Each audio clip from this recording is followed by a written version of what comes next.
L'objectif de cette conférence, la terre crue est vraiment un sujet sur lequel on pourrait parler des heures. Il fallait définir un objectif à cette conférence. Donc l'idée là est de brosser, de comprendre le contexte finalement de la terre crue, que c'est un matériau très ancien qui a traversé les âges, donc c'est quelque chose qui a été utilisé vraiment en continuité. Donc on va juste retracer un petit peu ce contexte-là, voir des exemples concrets. Et puis ensuite, on passera sur une partie qui souvent intéresse les professionnels, c'est tout ce qui concerne effectivement les performances de ce matériau-là. Ce que ça peut réentraîner comme intérêt actuellement face aux enjeux actuels. Donc sur quelles caractéristiques on peut parier au niveau de la Terre et qu'on peut mettre en avant et utiliser dans nos projets.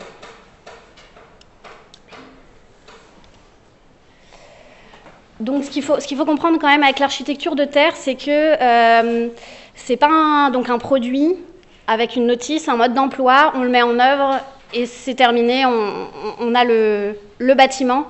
C'est vraiment quelque chose de plus complexe qui est souvent intégré dans un tissu social, dans un fonctionnement social, intégré souvent à un territoire, également à un paysage. On verra des exemples par après. Et c'est toute cette complexité, cette richesse que j'aimerais, dans un premier temps, vous exposer.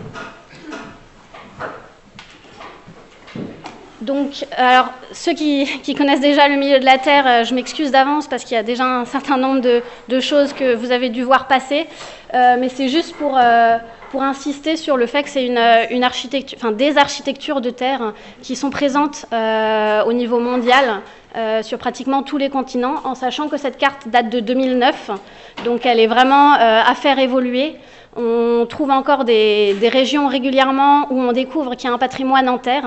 Alors pourquoi on ne l'a pas forcément remarqué d'emblée? C'est que c'est souvent des bâtiments modestes qui sont parfois en très mauvais état, mixés parfois avec d'autres matériaux, notamment des soubassements en maçonnerie. Et donc c'est vrai que la terre passe inaperçue dans ces cas-là. J'ai notamment l'exemple en Galice, au nord de l'Espagne, où un collègue a effectivement fait une thèse sur le patrimoine en terre crue, alors qu'on pensait qu'il n'y en avait pas, puisque le granit est prédominant là-bas. À savoir aussi que cette carte représente toutes les architectures traditionnelles, mais également le renouveau des 40-50 dernières années. Alors je cite notamment l'exemple en Australie, où c'est effectivement des architectures qui sont réapparues. Il y a pas mal d'exemples de pisé là-bas. Alors, est-ce que ça passe? Vers le bas? Non, ça bloque. Vers le bas? Je vais tout essayer là. Je ne sais pas où est Yacine au niveau technique. Ou si, peut-être la souris, je ne sais pas ce que ça...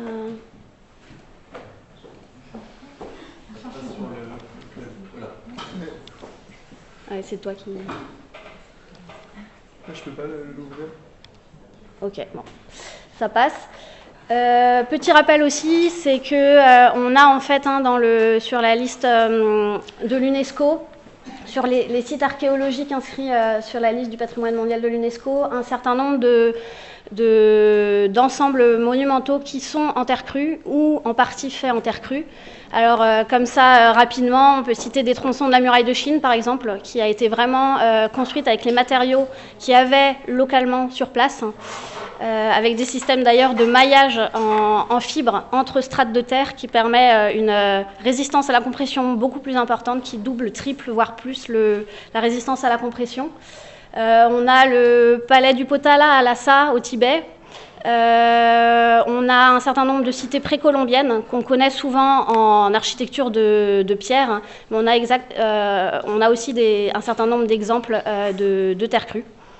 Donc on a environ, je crois, 15% de cette liste qui est en terre crue.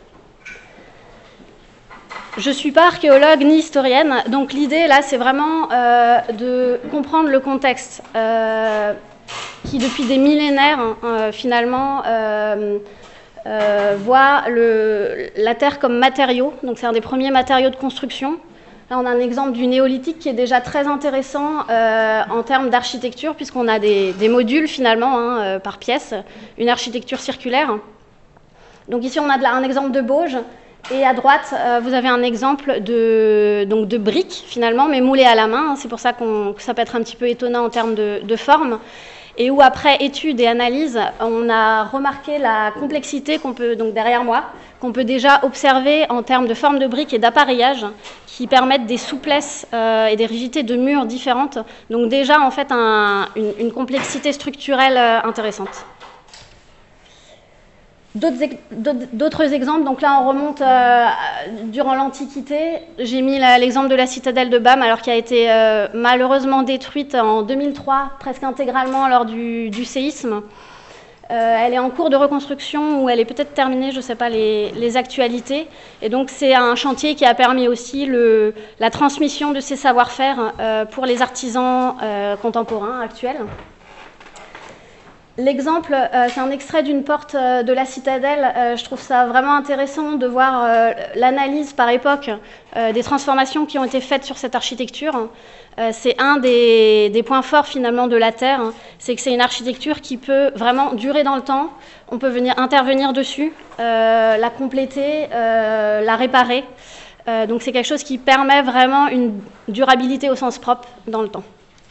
Vous avez également un exemple le Grand Kiskala au Turkménistan.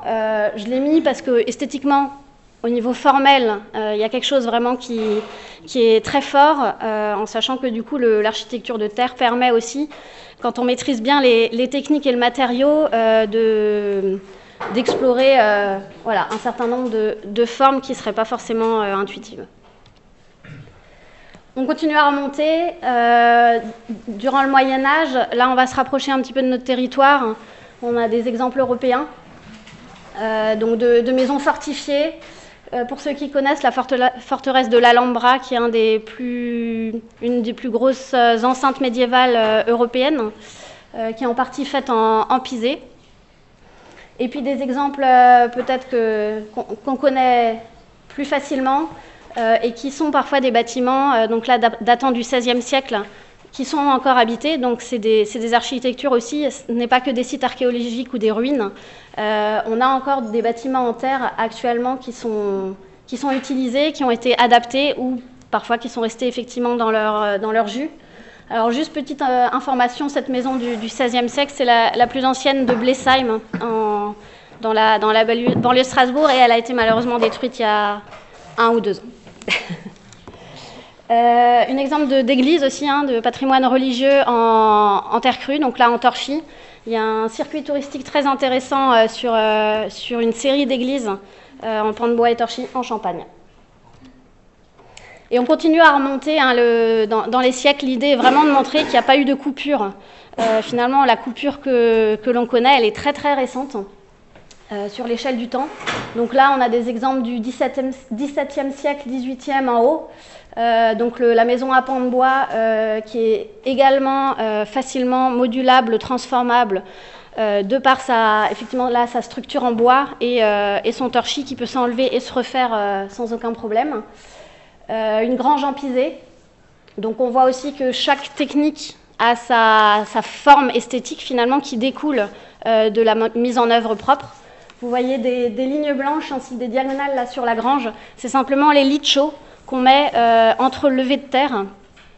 Ça permet effectivement de consolider la structure en elle-même, la structure du mur. Autre exemple assez marquant qui là illustre pour le coup un renouveau antérieur de certaines techniques au XIXe siècle, donc fin XVIIIe, début XIXe. Un certain nombre d'architectes ont remis au goût du jour la technique du pisé, qui date du XIIIe siècle en Europe. Et donc on retrouve quand de l'enduit tombe dans la ville de Lyon, là notamment le quartier de la Croix-Rousse, mais d'autres quartiers présentent également ce patrimoine-là, on a des murs d'immeubles de 5, 6, 7 étages qui sont effectivement en pisé, et où parfois les propriétaires ou les locataires ne sont même pas au courant. Donc c'est en faisant des travaux intérieurs et en enlevant le plâtre qu'il y a un sentiment de panique, parce qu'effectivement ils se retrouvent sur une matière qui s'effrite. Donc effectivement, ça fait un petit peu peur. Et peu d'artisans sont formés à cette matière-là. Donc là, sur Lyon, il y a toute une problématique de sensibilisation et de formation, de savoir comment entretenir ces bâtiments. À la même époque, dans un contexte plus rural, en Bretagne, une longère en Bauge, donc qui accueillait l'habitat et les locaux à usage agricole.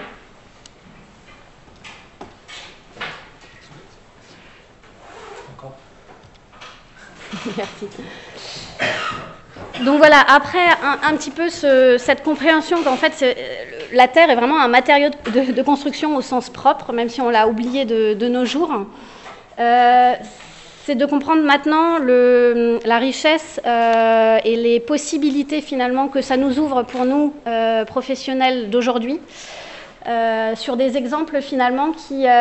donc là, rien que ce qui est assez marquant dans ces exemples-là, c'est qu'on a en fait des architectures qui s'intègrent déjà visuellement au paysage, puisqu'effectivement, la plupart du temps, c'est des territoires très proches, localement. On allait au plus simple, au plus pratique. Donc, avec la terre, ce qui est sympathique, c'est qu'effectivement, on a des terres de différentes couleurs qui vont se retrouver dans l'architecture. Donc, on a une intégration esthétique. Au-delà de ça, il y a, on le voit dans ces ensembles, donc on a en Algérie des villes fortifiées. Il y a tout un complexe effectivement de ruelles, de microclimats avec des puits de ventilation, des ruelles abritées. Donc toute une architecture qui s'est construite dans un contexte climatique, social, et qui crée ces ensembles finalement extrêmement complexes et riches, sur lesquels effectivement il y a beaucoup d'inspiration à prendre, parce que je pense qu'on a, en rationalisant et simplifiant, on a parfois perdu cette logique-là qu'on essaye de retrouver dans la frugalité notamment. Un autre exemple de la mosquée de Djenné en haut à gauche, au Mali. Là, c'est l'illustration parfaite de tout le contexte social qui peut être associé à un bâtiment en terre crue, puisque chaque année, il y a une fête de rénovation des enduits. Donc, c'est un concours entre quartiers. Donc, toute la ville y participe. Et ils viennent refaire les enduits, qui sont en fait des enduits sacrificiels, en quelque sorte, qui vont au cours de l'année s'éroder et qui vont permettre à la mosquée de garder son volume initial. À savoir aussi le petit détail, il y a beaucoup de bâtiments en terre crue qui ont l'effet un petit peu porc-épic, avec effectivement des bouts de bois intégrés directement dans les murs. C'est effectivement lorsqu'il y a cette tradition, cette culture de l'entretien du bâtiment par des enduits sacrificiels, en fait c'est des échafaudages qu'on laisse directement sur place et qui participent intégralement à l'architecture du bâtiment. C'est très bien. Pardon ? Ok. Ouais, comme il faut tourner la tête en fait. Je vais juste décaler ça, que ça passe pas un écho. Hop. Est-ce que ça passe ?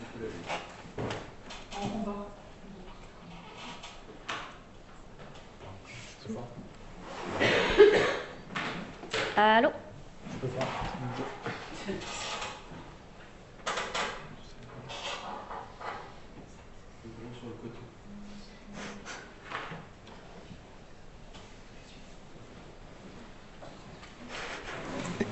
C'est plus technique que ça en a l'air.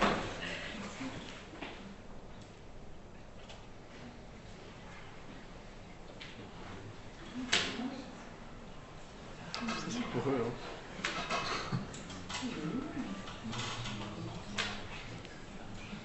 Sinon, on prend celui-là. Ça marche pas ? Bon. Je vais essayer de ne pas tourner la tête, de regarder une fois. Ok. Donc précédemment, on a des exemples finalement avec une traduction formelle assez rationnelle, parallépipédique, dans des exemples monumentaux ou très modestes. Je n'ai pas parlé de l'exemple du petit village au Nouveau-Mexique, qui présente en elle-même déjà une complexité. Et je voulais aussi montrer finalement d'autres types d'architecture qui sont beaucoup plus organiques. et qui représente aussi en elle-même une organisation sociale. Il y a l'exemple, par exemple, des maisons Tulou en Pisé, en Chine, en haut à gauche, qui sont finalement des bâtiments circulaires avec une cour commune. Les appartements sont verticaux. Et donc les circulations se passent dans la cour commune au niveau de passerelles extérieures. Et donc toute cette architecture traduit déjà vraiment un fonctionnement d'une communauté, de la recherche de matériaux, de la construction, au fonctionnement ensuite du bâtiment et de son entretien. On a l'exemple aussi des Kasséna entre le Burkina Faso et le Ghana, où finalement une architecture très organique qui pourrait dans certains cas paraître très éloignée ou peu intéressante pour certains, où finalement on se rend compte qu'il y a un traitement de l'espace public-privé, des espaces haut-bas, et que ces formes organiques finalement créent une complexité spatiale qui est très intéressante. Et enfin, on a d'autres exemples. Je crois que le grenier au Niger est l'un des plus intéressants techniquement parlant, puisque un bureau d'études ne pourrait pas le valider. C'est un grenier qui fait environ 4 mètres de haut, 5 cm d'épaisseur de paroi, avec cette forme-là. Et donc, ce qui est très intéressant, c'est que finalement, il y a un savoir-faire au niveau des mélanges. Donc, il faut savoir que la terre peut être mélangée à des produits d'origine animale ou végétale. Il y a un certain nombre de recettes traditionnelles dans le monde entier qui permettent de mélanger la terre à ce qu'on appelle des biopolymères et qui font en fait des hyperstructures. C'est le même système que du béton armé à l'échelle microscopique et qui font finalement un matériau extrêmement intéressant et qui ouvre les champs du possible en termes de recherche et développement pour nous. Je pense qu'il faut que j'accélère un petit peu. Là, c'est un résumé de la roue des techniques. En fait, on part de tous les gestes de mise en œuvre qu'on peut trouver dans les architectures de terre et ce qui définit finalement toutes les variantes possibles de mise en œuvre de ce matériau-là. Cette roue découle en fait des états de plasticité de la terre, puisqu'effectivement, on peut avoir de la terre sèche, qui sera difficilement utilisable telle qu'elle, mais de la terre, par exemple, humide, qu'on extrait directement à l'humidité du sol et qui peut se compacter. À partir du moment où on va rajouter un peu plus d'eau, l'eau est incompressible, donc on va avoir du mal, par exemple, à le compacter, on va plus le mouler, le modeler, et à partir du moment où on rajoute encore un peu plus d'eau, on va arriver même sur des mélanges qui sont liquides, on mettra la terre en la coulant ou en l'utilisant comme liant pour enrober d'autres matériaux. Donc ça ouvre aussi un panel des possibles avec plus ou moins 4 à 5 techniques en fonction des écoles qu'on retrouve et que j'ai citées dans les exemples précédents pour ceux qui connaissent. Donc le pisé, la bauge, les adobes, le torchis, et puis souvent on parle effectivement des enduits comme technique, 5e technique à part. Alors tout ça, tout ce contexte historique et cette complexité finalement en termes d'architecture, qui nous ouvre, comme je disais, un champ des possibles. Alors là, c'est un exemple d'un petit pavillon qui a été monté lors d'un festival Grain d'Isère en 2017, donc lors de mon post-master en terre. L'idée était de réfléchir, de partir des techniques traditionnelles, donc de ces 5 techniques, et de réfléchir en termes de préfabrication. Qu'est-ce qu'on pouvait développer comme matériaux en répondant à des emplacements et des fonctions différentes. Donc, effectivement, structure porteuse, isolation, cloison, plafond, sol.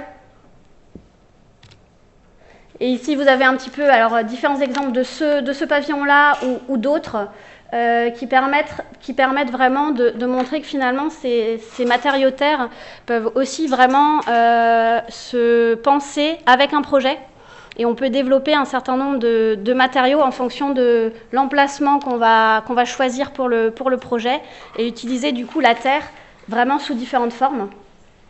Donc on a des exemples de briques ou de quenouilles en terre-paille qui sont un petit peu plus classiques, des essais de faux plafonds, donc très intéressant en associant terre et mailles naturelles pour rigidifier la structure sur par exemple des dimensions de panneaux de faux plafonds standards.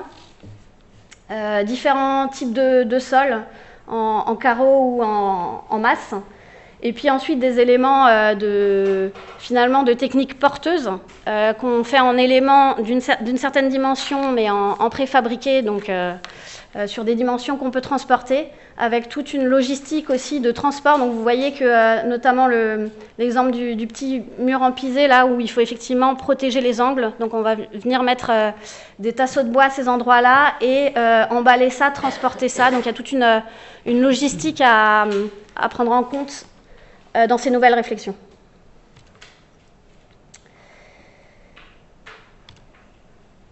Alors cette partie-là, je me base sur un travail assez impressionnant qui a été fait par des artisans de l'ouest de la France. Je tiens à le préciser parce qu'ils font des tests sur le terre-chanvre, notamment le terre-chanvre projeté, ce qui nous permet d'avoir un certain nombre de données en termes de caractéristiques techniques, souvent qui nous manquent. C'est les questions qu'on nous pose avec la Terre, puisque dans notre travail actuel, on a besoin d'une réglementation, on a besoin de seuils et de données précises. Donc ce qui intéresse souvent, la question, c'est est-ce que c'est un bon isolant, la Terre ?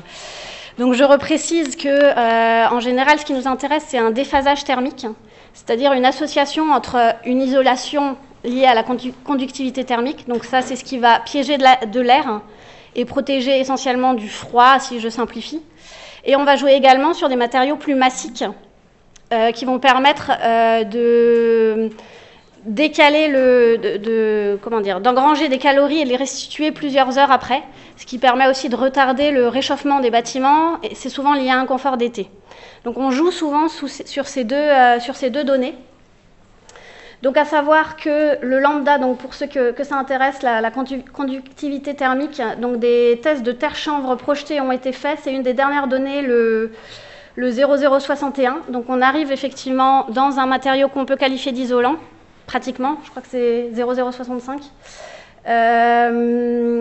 On compare toujours ça au chaux-chanvre, qui est finalement un matériau qui se développe en ce moment de manière très importante, et on se rend compte qu'on est effectivement dans les mêmes performances. Petite chose intéressante aussi sur les deux mélanges à 319 kg par mètre cube pour le terre-chanvre projeté. Vous voyez que quand on varie la température, il y en a un qui a été testé à 10 degrés, l'autre à 23 degrés. On voit que la conductivité thermique augmente. Donc effectivement, quand la température augmente, les isolants perdent en efficacité.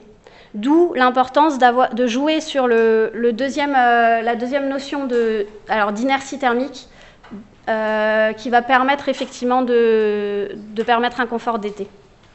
Il faudrait vraiment que tu parles dans le micro, parce qu'en fait, on n'entend pas. Est-ce qu'il est possible? Alors l'écran, en fait, on voit rien. C'est pour ça. Sinon, je pourrais regarder l'écran, mais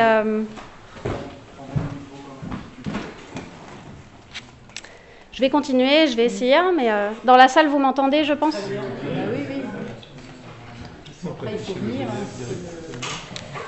Je sais de côté. On va voir si ça passe.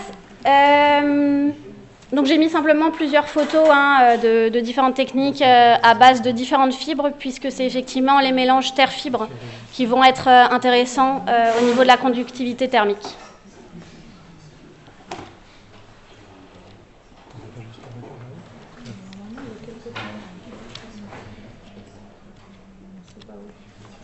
J'arrive pas à passer. Ah, ça passe pas. Ah oui, parce qu'en fait, si... Je pense qu'on n'est pas sur la fenêtre et du coup, il... Je vais passer la diapo, il faut que tu la mettes sur la...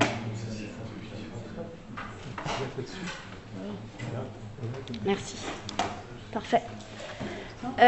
Autre graphique assez intéressant, on se pose parfois la question en réhabilitation, notamment quand on a des murs très épais, où on manque de surface intérieure. Quel est le choix à faire ? À partir du moment où on utilise par exemple du chaux-chanvre, du terre-chanvre, on va être sur des épaisseurs assez importantes pour atteindre la conductivité thermique qu'il nous faut. Et si on part sur des isolants peut-être plus performants, qu'on va mettre contre un mur en pierre, on va créer effectivement une sorte de lame d'air ou de poche d'air qui peut être un problème, puisque c'est à cet endroit-là qu'il va y avoir de la condensation. Donc en général, on aime bien être en continuité de matériaux entre les différentes épaisseurs ou types de couches. Donc ce graphique met en lumière que les premiers centimètres finalement vont être les plus importants, là on est sur le U, donc c'est la conductance thermique. Donc c'est l'inverse de la résistance pour ceux que ça intéresse. Donc plus elle baisse, effectivement, plus on est performant. Et donc c'est entre les 5 et 10 premiers centimètres qu'on a une réduction très très importante. 6 fois, voire 9 fois la performance initiale du mur. Donc en termes de, on parle souvent de correcteurs thermiques, donc c'est des enduits qu'on applique sur le mur de quelques centimètres, peuvent déjà procurer une amélioration thermique et un confort assez intéressant, limiter aussi la paroi froide. Merci Noé. Vous avez là juste un petit zoom sur le type de mélange qu'on avait utilisé pour ce correcteur thermique. Donc finalement, c'est en même temps très lourd en terre, puisqu'on est à 600 kg par mètre cube, et en même temps très très fibré. Il faut quand même, c'est quelque chose qu'on applique là c'est la technique de la boulette, tout simplement. On n'a besoin d'aucun outil. On fait des boulettes de ce mélange-là qu'on vient projeter sur le mur et qu'on vient ensuite talocher comme n'importe quel enduit. Donc c'est quelque chose de très très simple à mettre en œuvre, et donc c'est un mélange qui doit quand même un petit peu coller pour l'appliquer sur le mur.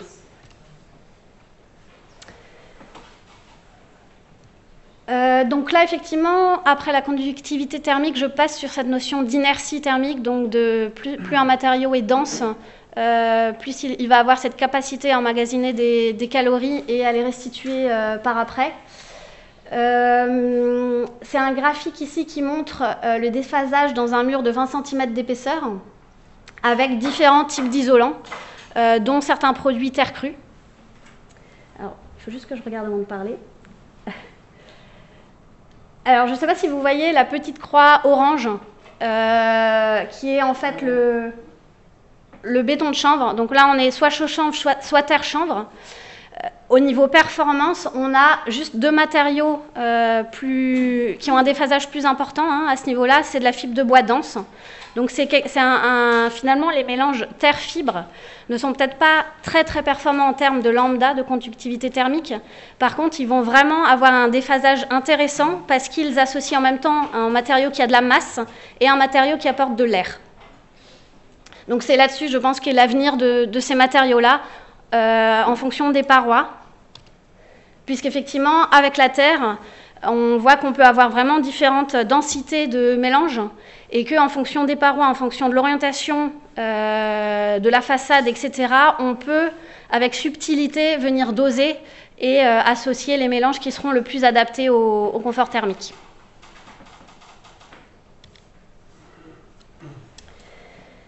Pour ceux qui connaissent un petit peu la terre, on parle aussi souvent que la terre va gérer l'humidité de l'air. Donc effectivement, on a ici un graphique qui compare différents enduits, des enduits au plâtre, des enduits à la chaux et des enduits à la terre, avec donc des seuils. Alors je ne sais pas ce que vous voyez.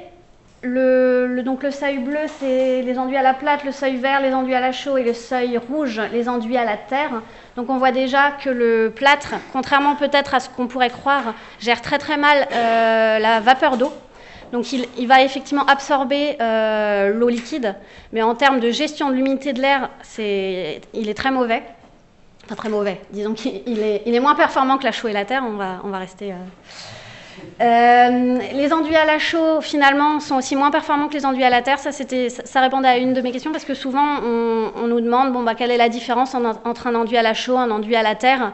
Alors, en termes d'hygroscopie, de gestion de l'humidité de l'air, il y a une réelle différence. Et donc, le seuil rouge, c'est finalement une moyenne de plusieurs types d'enduits terre, parce qu'effectivement, en fonction de sa surface, s'il a été lissé, en fonction de sa composition, il va gérer de manière plus ou moins différente l'humidité de l'air. Et si on fait une petite simulation pour un logement de 90 mètres carrés avec un test de 72 mètres carrés de surface à enduire, on part sur le principe qu'une famille de 2 personnes émet 2 kg de vapeur d'eau en 12 heures. Et donc dans ce même laps de temps, en se référant au graphique, on se rend compte que les enduits terre vont capturer 4 kg, les enduits à la chaux 1,8 kg et les enduits à la plâtre 0,7 kg. Donc c'est là aussi où on se rend compte de la capacité de la terre à absorber cette eau. Alors ça peut faire peur puisqu'on se dit que du coup l'eau va dans le mur, mais la terre est en osmose avec l'humidité de l'air, ce qui va permettre en fait qu'à partir du moment où l'air intérieur sera un petit peu plus sec, les molécules d'eau vont être restituées. Donc c'est vraiment un échange constant. En termes d'acoustique, la Terre a aussi des performances assez intéressantes. Donc je différencie juste deux notions acoustiques différentes. Le confort acoustique d'une pièce, où le bruit est intérieur à la pièce, et l'affaiblissement d'un mur par rapport à un son qui viendrait de l'extérieur, par exemple. Et donc en mettant donc, les deux graphiques se rapportent à chaque situation, plus on est foncé dans les courbes, plus on a des mélanges denses de terre-chanvre. Donc là, c'est toujours le même groupe, notamment la SKIC Ecopertica qui a fait ces tests, et d'autres sûrement, j'aimerais pas en oublier. Donc on se rend compte que pour le confort acoustique d'une pièce, donc en termes de salle de concert ou voilà, pièce avec du son qui va être important, les mélanges plus légers sont plus performants. Et à l'inverse, sur l'indice d'affaiblissement des sons venus de l'extérieur, ça va être les mélanges les plus denses qui vont être les plus performants. Ce qui ouvre aussi le champ des possibles en termes de réflexion, puisqu'avec la Terre, à partir du moment où on est sur le même matériau, on peut très bien s'amuser dans un même mur à jouer sur les couches et les épaisseurs et leur ordre dans le sens intérieur-extérieur. Donc je donne juste un exemple. Si par exemple on a des bruits très importants en extérieur, on peut venir d'abord appliquer sur le mur intérieur un enduit terre massique qui va affaiblir ces bruits, et ensuite mettre le complexe d'isolation, en restant toujours du coup dans un matériau terre, beaucoup moins dense, et qui va permettre, selon la surface de comment on va le terminer à l'intérieur, permettre une acoustique de la pièce intéressante. Donc on peut vraiment jouer en fonction de ce qu'on veut sur ces surfaces et ces densités de mélange. Donc voilà quelques exemples de cloisons, où ici on joue aussi sur le système masse-ressort-masse, qui est possible aussi, où on a, je pense, des briquettes de terre copeaux, si je ne me trompe pas.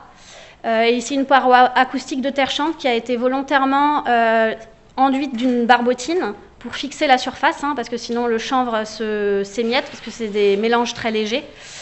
Et on a laissé une surface effectivement acoustique qui va être plus performante que si on venait mettre un enduit lissé dessus. Alors en termes d'odeur, je suis très contente de pouvoir vous présenter ce graphique parce que alors il faut savoir que les odeurs, c'est vraiment une notion très difficile à quantifier, à caractériser. C'est le premier graphique que j'ai pu trouver, donc qui provient de Claytech, qui a comparé l'absorption d'odeurs par rapport à ces différents produits. Donc c'est que des produits terre. Et donc on a effectivement bien la preuve qu'en plusieurs jours, on a des absorptions assez importantes d'odeurs. Donc certains l'utilisent, mais de manière sensible. On a maintenant la preuve qu'effectivement c'est peut-être un domaine à explorer. Et juste petit clin d'œil, j'ai mis pour ceux qui cherchent effectivement des produits absorbants d'odeur en naturel. Effectivement, en fait, la plupart du temps, c'est de l'argile. Alors, autre performance, le comportement au feu. Je vous balance un petit peu toutes les performances. On pourra en rediscuter par après. Alors là, c'est un retour d'expérience que j'ai eu toujours d'artisans de Bretagne sur 2 systèmes constructifs qu'ils ont développés pour une école, avec du terre-chanvre toujours. Donc en noyant une ossature bois dans 20 cm de terre-chanvre, ou en plaçant le terre-chanvre seulement d'un côté des montants bois, donc ils sont en partie intégrés, mais ils restent en apparent de l'autre côté pour venir fixer des plaques de plâtre cellulose par-dessus. Et donc le test au feu a été fait. Et donc le premier exemple de uniquement terre-chanvre, ça a duré 2h02, le test a été stoppé. Et dans l'autre exemple, en fait, c'est le côté plaque de plâtre. Alors je ne sais pas si c'est les vis ou si... en tout cas, les plaques se sont décrochées et donc l'ossature bois qui était apparente sur cette face-là a commencé à être attaquée. Donc ça permet aussi de se rendre compte, effectivement, bien sûr, de la conception globale qui est importante hein, de chaque complexe, mais également que finalement, par rapport à certains a priori qu'on pourrait avoir, même sur des mélanges de terre-chanvre très légers, on a finalement une très bonne protection au feu. Et j'ai mis simplement la photo du four en terre, puisqu'effectivement, traditionnellement, la plupart des fours un peu partout, mais en France, on a pas mal d'exemples, sont en terre. En Alsace, il y en a beaucoup en torchis, donc avec aussi beaucoup de paille. Et je suis allée sonder une fois dans une maison du XVIIe siècle une hotte qui était en torchis, donc très paillée. Le premier centimètre était noir, et derrière, le torchis était intact. Donc ça montre effectivement cette capacité-là. Et en termes de classement, j'ai mis deux, trois références qui ont été faites maintenant et qui sont certifiées. Donc les enduits terre qui sont effectivement incombustibles. Le dernier en date, c'est donc le terre-chanvre projeté avec simplement une petite croûte de barbotine. Donc il passe en classement B. À partir du moment où on a des fibres, effectivement, on ne reste pas dans les premières catégories. Et le terre-paille, qui est par exemple sans barbotine ni enduit, il est encore décalé en C. Pourquoi ? Parce qu'en fait, dans le terre-paille, pour ceux qui connaissent, quand on le met en œuvre, les brins de paille vont rebiquer à la surface. Donc sans enduit ni barbotine qui vient les réintégrer dans de la terre, ça fait des effets de flamèche. Et donc du coup, ça s'est déclassé en parement au feu. Donc là, on peut aussi parler d'écran finalement au feu, hein, en fonction de ce qu'on va mettre sur les mélanges terre. Et donc à titre de comparaison, c'est toujours intéressant de comparer avec le chaux-chanvre qui est très utilisé.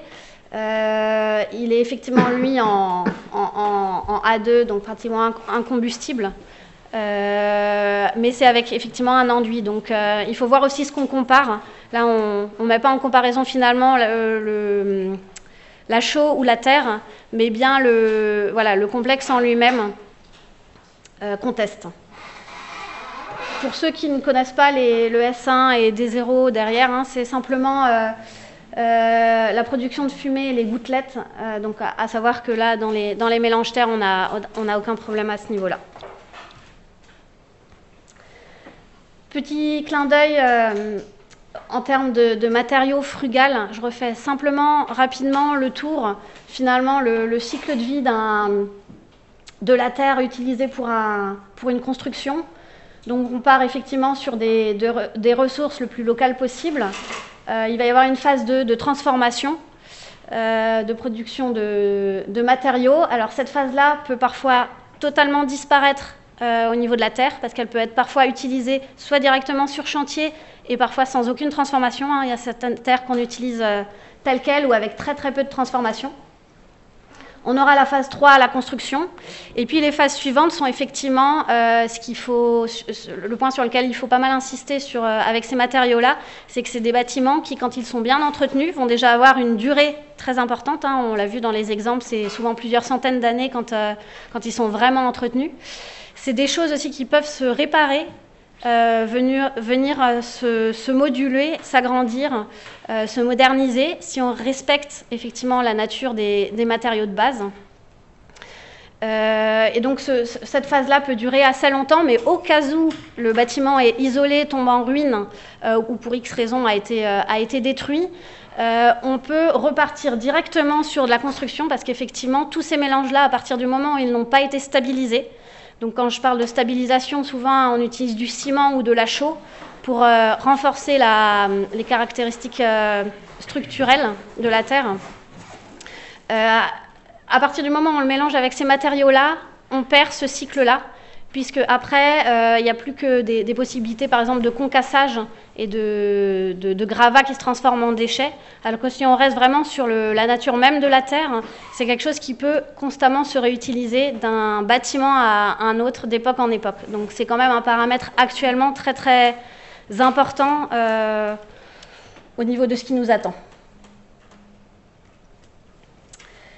Alors là, je pense que c'est les derniers graphiques en termes d'impact environnemental. On est toujours sur les mêmes matériaux isolants. Hein. Donc on a des fibres en vrac, de la fibre de bois de danse, des mélanges de terre, du chaud-chanvre. Alors ce qui est intéressant de voir, c'est que on a mis effectivement l'ensemble des produits qui sont sur le marché qu'on peut comparer. Donc on a effectivement aussi du polystyrène et du polyuréthane qui sont sans grande surprise les plus mauvais élèves en termes de CO2 libéré et d'énergie primaire non renouvelable. On a ensuite un petit groupe qui sont les laines minérales, je crois les fibres de bois aussi. Et puis, effectivement, on retrouve ensuite, un peu sans surprise, nous, ce qui nous intéresse, c'est effectivement le chaux-chanvre et le terre-chanvre, qui sont dans proche de zéro. Et alors, ce même graphique, rapporté à une épaisseur, alors pas une épaisseur égale, mais à une résistance thermique égale. Donc, ça veut dire qu'on va avoir des variations dans l'épaisseur de chaque matériau, puisqu'ils ont des performances différentes. Et là, qu'est-ce qu'on remarque? La petite croix rouge tout en haut, c'est le chaux-chanvre. Alors ça, je trouve ça vraiment très intéressant parce que le chaux-chanvre s'est énormément développé comme solution actuelle, notamment en réhabilitation. Il faut savoir que la chaux, quand même, si on la replace dans son contexte, c'était un matériau de luxe qu'on utilisait dans certains cas pour des raisons précises, donc notamment en enduit de surface, en chaulage des tables pour éviter certains parasites. Et là, on se rend compte qu'en fait, comme on doit mettre souvent des épaisseurs de 15-20 cm parfois pour atteindre les performances thermiques exigées, finalement, on utilise un matériau qui est très coûteux en termes d'impact environnemental et qui finalement dépasse même le polystyrène ou le polyuréthane. Donc ça fait réfléchir.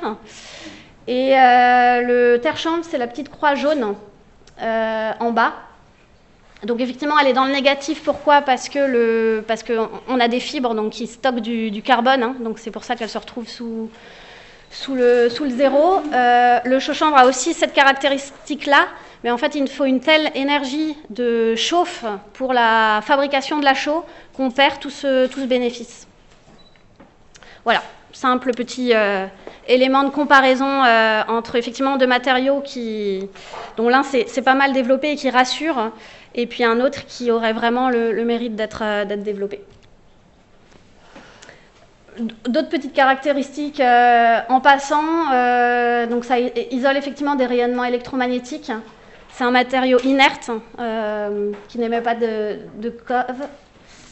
Et puis c'est un matériau local finalement qui est souvent considéré comme un déchet. En tout cas, je pense que c'est les champs du possible actuels, puisqu'en terre de terrassement ou en déchets de gravière, hein, donc les bouts de lavage hein, qui sont vraiment les déchets des gravières au moment où ils lavent les graviers, les sables. C'est des petites fines argileuses qui nous intéressent spécialement. Et donc ça permet en fait à l'avenir pouvoir développer aussi de nouvelles filières et de valoriser de la matière qui est pour l'instant considérée comme un déchet. Et puis je vais laisser la place à Noé, mais c'était juste pour terminer sur une note un peu moins technique, pour vous rappeler qu'effectivement, avec toutes ces performances techniques assez intéressantes, on a aussi souvent une esthétique assez naturellement avec la terre. Hein. Il ne faut pas forcément aller la chercher très très loin, et j'avoue que c'est très très agréable de travailler avec ce matériau-là. Voilà, je vous remercie.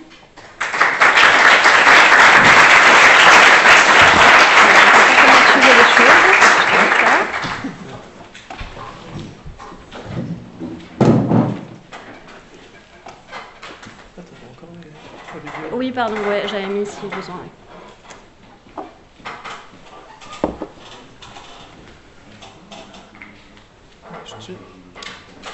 Ok, vous m'entendez là?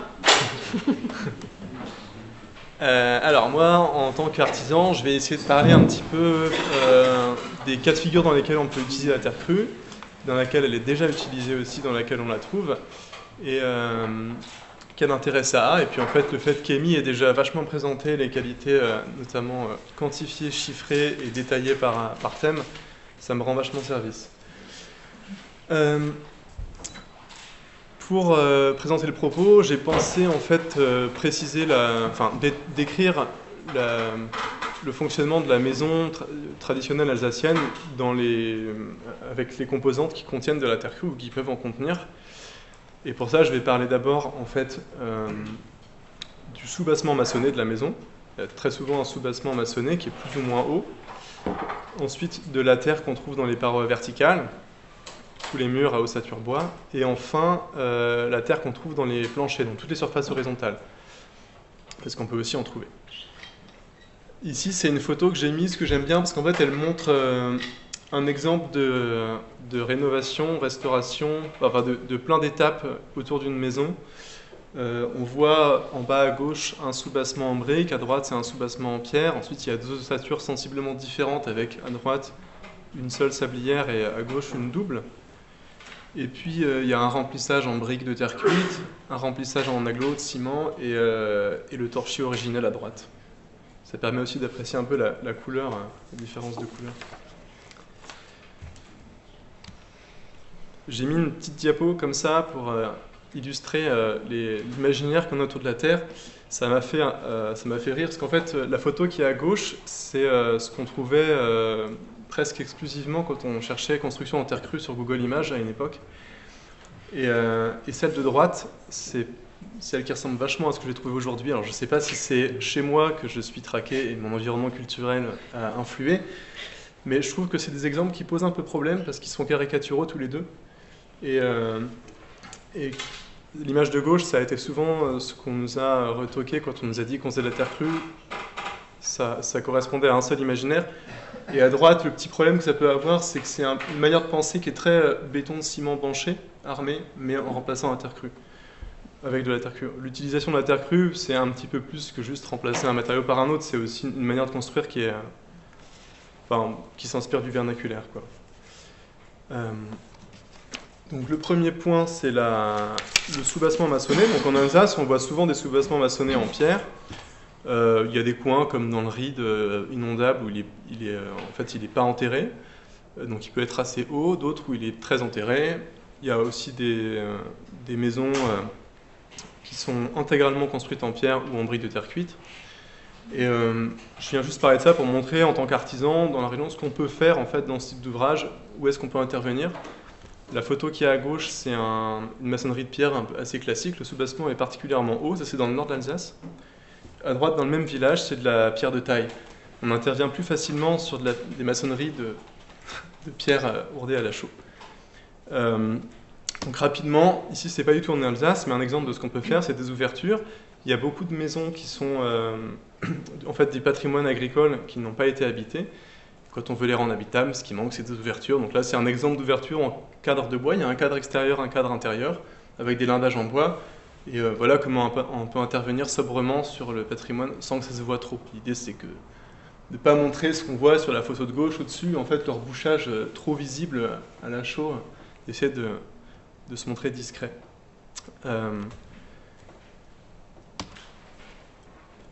Une autre caractéristique de la maçonnerie de terre crue, mais Amy en a beaucoup parlé, là c'est que des exemples de blocs de terre comprimés.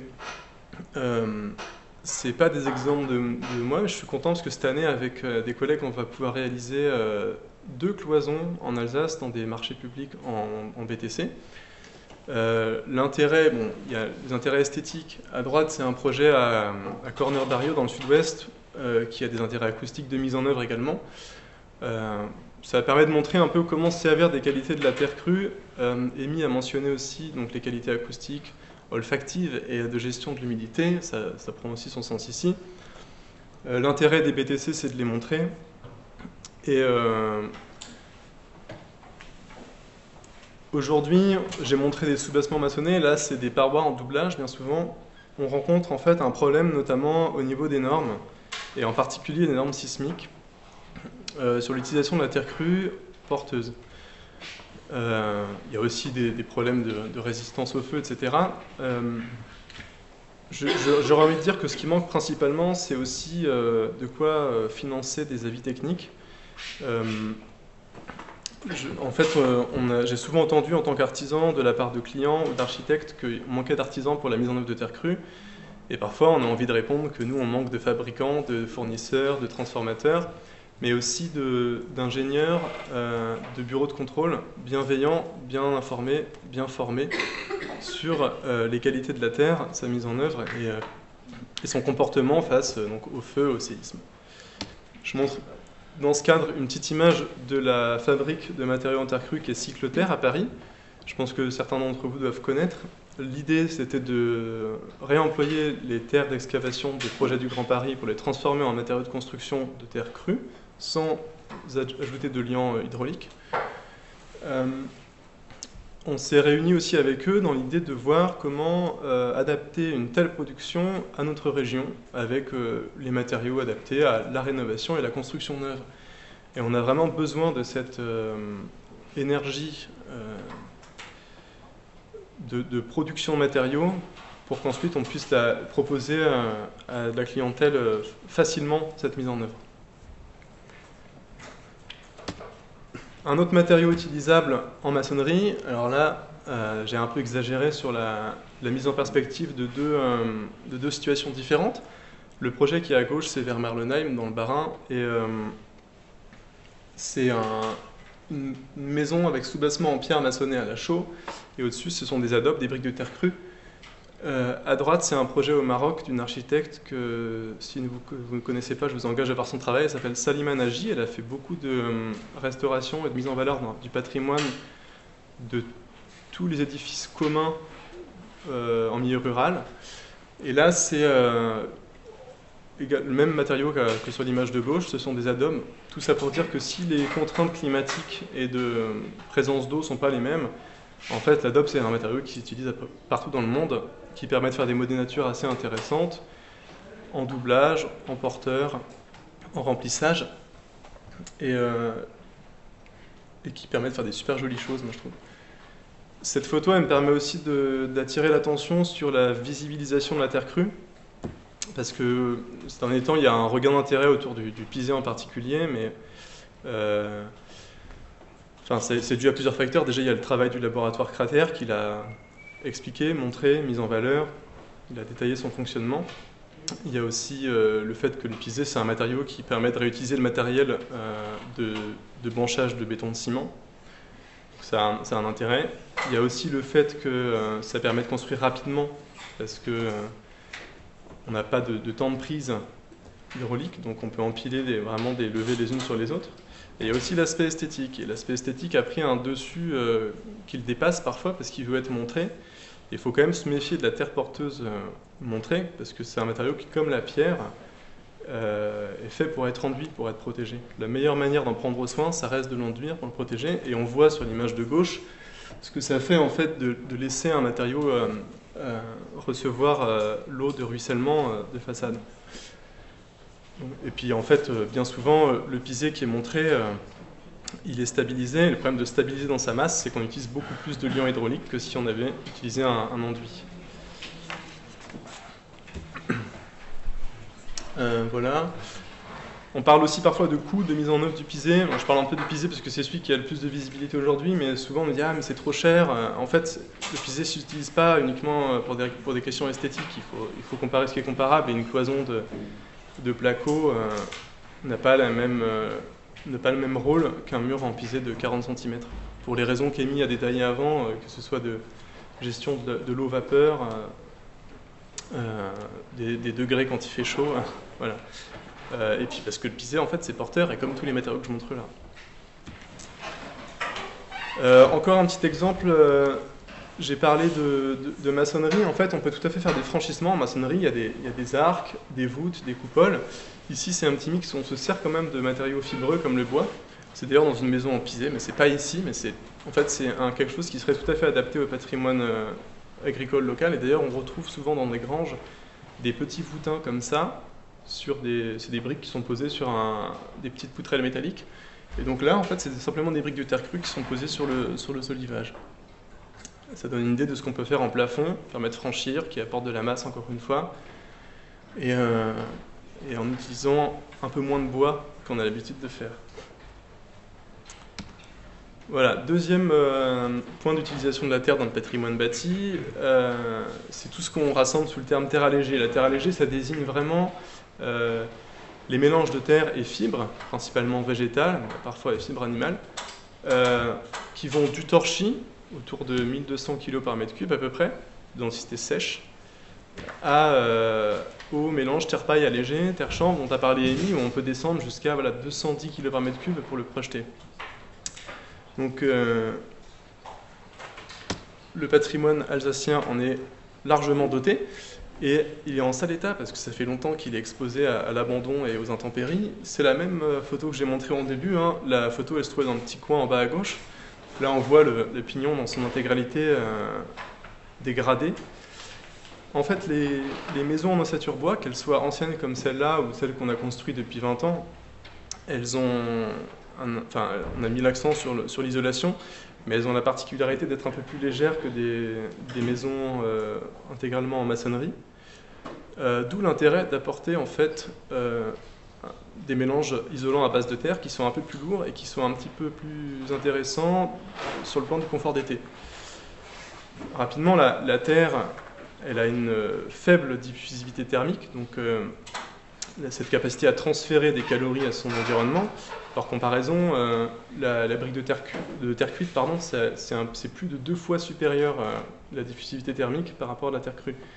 Et combiné au fait qu'elle a une effusivité thermique élevée, donc la capacité à stocker des calories, on a des qualités de confort thermique en été qui sont très importantes, et le confort d'été, ça va prendre de l'importance considérable, enfin ça a déjà commencé en fait.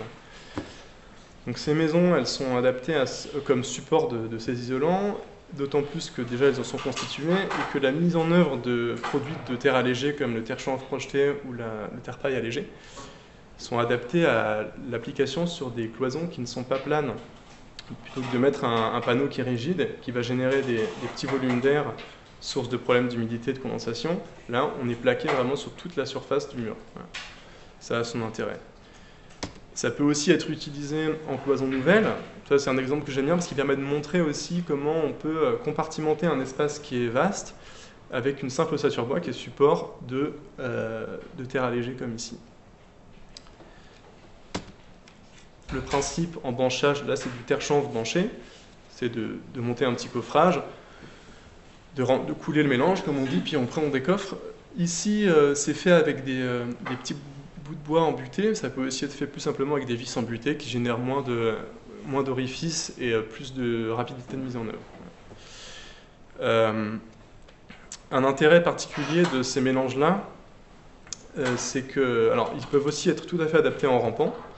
Alors il faut toujours se méfier parce qu'en rampant, en rénovation, les charpentes ne sont souvent pas dimensionnées pour des isolants déjà légers. Alors des isolants lourds, c'est souvent plus compliqué, mais en construction neuve, ou alors si on dépose une charpente, comme ça arrive souvent, c'est tout à fait adapté. Et ça a l'avantage d'être déjà un support d'enduit. Quand on pose des matériaux semi-rigides, comme de la laine de bois semi-rigide, on se retrouve avec une surface souple qui n'est pas support d'enduit et qu'on est obligé de refermer avec des panneaux, placo, fermacelle, etc. Ici, on est un peu plus lent en mise en œuvre, mais on a déjà le support d'enduit prêt à enduire. Ça, c'est une maison qui est en train de cours de rénovation aussi dans le coin de Marlenheim aussi. On voit 2 exemples de terre-paille allégée. À gauche, c'est en mélange banché. À droite, c'est des blocs de terre-paille préfabriqués, ourdis à la terre. Les deux ont des intérêts. Dans ce cadre-là, la complexité de verser un mélange banché, c'est que dès qu'on arrive, comme on banche de bas en haut, dès qu'on arrive en partie haute du petit élément, du miroir, on a du mal à finir, donc ça prend un peu plus de temps, et d'où l'intérêt d'utiliser du préfabriqué. Un intérêt considérable du préfabriqué, c'est la mise en œuvre sèche, parce que la particularité de ce type de mélange, c'est que ça nécessite c'est l'époque où on la pose dans l'année. Ça nécessite un séchage important, donc une ventilation importante. Et quand on parle de ventilation, c'est vraiment renouvellement d'air, hein. C'est pas simplement aération. À des époques où il fait assez chaud et sec. Et donc on est aussi limité parfois dans l'année, on ne peut pas intervenir à partir du mois de novembre. Donc l'intérêt de la préfabrication, c'est de nous donner plus de marge de manœuvre dans l'époque de pose aussi. Voilà, un autre exemple de terre allégée beaucoup plus long, là c'est du torchis, je pense qu'il y en a qui connaissent cet exemple-là, c'est une collègue à nous qui s'appelle Maureen, qui a animé un chantier participatif pour le mobilier du parc Loré 85 à Strasbourg. Et cet exemple est pour montrer l'aspect sculptural en fait, du torchis, où c'est très simple, hein, c'est de la terre fibre sur ossature bois.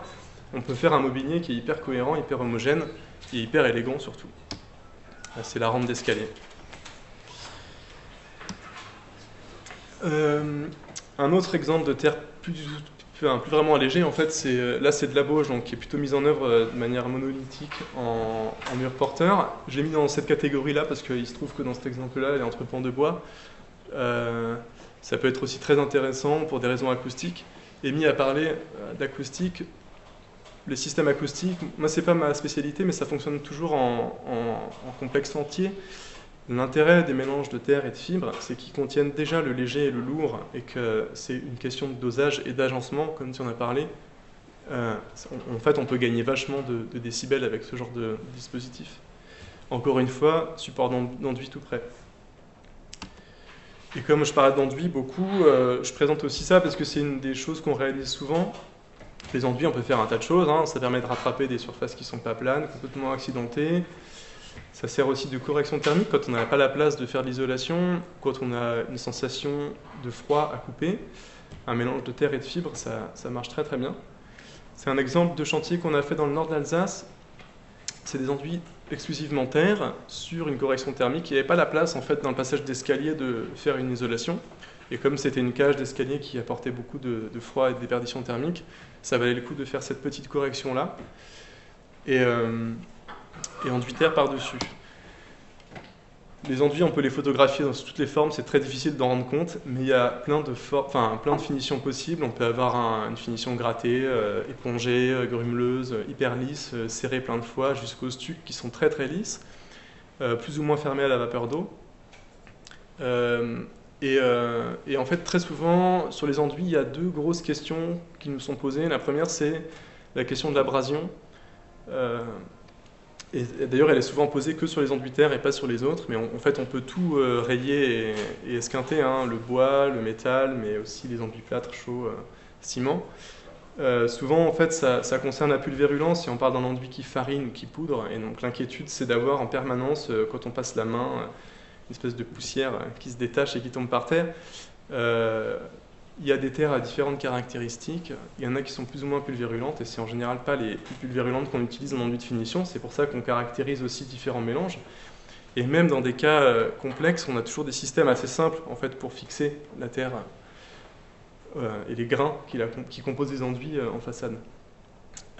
L'autre question qu'on nous pose souvent, c'est la question de la teinte. On est là, souvent...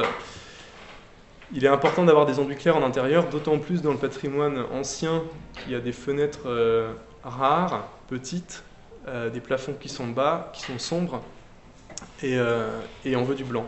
Donc le premier réflexe, c'est de demander de la chaux, et ça pose un certain nombre de problèmes, parce que la chaux, elle est très utile dans plein de cas, mais on essaie vraiment de se limiter à l'utilisation de la chaux que quand c'est nécessaire. Il y a un amalgame qui est souvent fait entre matériaux écologiques et matériaux adaptés aux bâtis anciens, et Amy a mentionné aussi ça. La chaux, c'est un bilan carbone qui est considérable. Et moi, j'ai longtemps été réticent à déplacer de la terre, parce qu'il existe des terres blanches, des terres assez claires, et à faire déplacer de la terre, ça me posait problème. Mais en fait, je me suis rendu compte que le déplacement d'une terre dans le territoire de France métropolitaine, par exemple, était complètement négligeable à côté de l'extraction d'un combustible, son transport et sa cuisson à haute température pour faire de la chaux. Donc, mise en perspective, les terres blanches, c'est quand même vachement bien, et il en existe de différentes factures. On peut faire plein de choses avec. Cet exemple-là, encore une fois, c'est que de la terre, hein. C'est un beige assez clair. Une autre option aussi pour éclaircir un enduit, on peut utiliser de la chaux. On n'est pas obligé de l'utiliser dans toute la masse. On peut faire des enduits terre sur lesquels on passe un badigeon de chaux qui peut éclaircir ou même recouvrir complètement l'enduit sans avoir à utiliser de la chaux dans toute l'épaisseur de l'enduit, ce qui est considérablement plus énergivore. Voilà. Toujours ce même exemple. Donc là, malgré des boiseries sombres, on a quand même des ouvertures généreuses, mais on arrive à faire quelque chose d'assez lumineux. Ça, c'est un autre exemple d'enduit pour rappeler qu'il n'y a pas que le blanc qui peut être lumineux. Donc là, il y a des ouvertures généreuses, une lumière qui a l'air sympa, mais quand c'est bien éclairé, des couleurs peuvent être super lumineuses. Tous les marrons ne sont pas vilains, quoi. Et justement, le badigeon, comme j'en parlais avant, c'est aussi une des tâches qu'on peut réaliser. Parfois, on voit des enduits qui qui sont ternes ou tristes alors qu'ils ne sont pas en mauvais état. Le badigeon, c'est quelque chose qui se pratiquait vraiment abondamment, traditionnellement, puis auquel on n'a plus recours aujourd'hui. Mais ça peut être un rafraîchissement de façade à vraiment très moindre frais, quoi. Ça coûte vraiment pas très cher et c'est un acte assez simple que de passer une passe plusieurs sur une façade. D'ailleurs, souvent on dit que les badigeons qui se voient sont ceux qui sont partis, quoi. Ça se voit pas quand c'est mis.